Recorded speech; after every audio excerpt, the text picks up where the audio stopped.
മധ്യപ്രദേശിലെ ജബൽപൂർ ജില്ലയിലെ ബോട്ട് അപകടത്തിൽ മരണസംഖ്യ 6 ആയി. 31 പേരുമായി പോയ മധ്യപ്രദേശ് ടൂറിസം വകുപ്പിന്റെ ക്രൂയിസ് ബോട്ടാണ് മുങ്ങിയത്. കാണാതായവർക്കായി തിരച്ചിൽ തുടരുകയാണ്. PR അരവിന്ദ് തന്നെ ഡൽഹിയിൽ നിന്ന് വിവരങ്ങളുമായി ചേരുന്നുണ്ട്. അരവിന്ദ്, ഇനി എത്ര പേരെ കണ്ടെത്താനുണ്ട്? രക്ഷാപ്രവർത്തനം ഇന്ന് രാവിലെ പുനരാരംഭിച്ചിട്ടുണ്ടോ?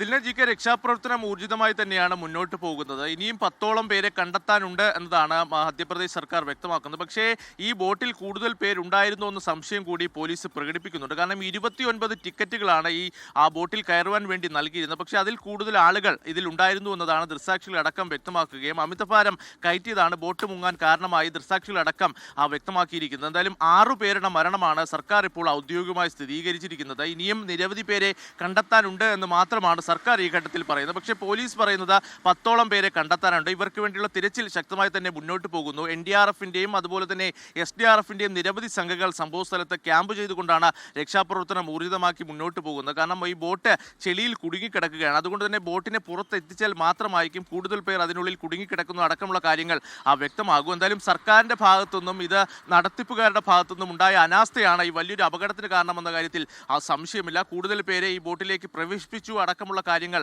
ദൃക്സാക്ഷികൾ പറയുന്നുണ്ട്. ഇതുകൂടാതെ തന്നെ സുരക്ഷാ മാനദണ്ഡങ്ങൾ കൃത്യമായി പാലിക്കാത്തതും അപകടത്തിന് കാരണമായെന്നതും പോലീസ് വ്യക്തമാക്കുകയാണ്. ദിൽനജിക്ക്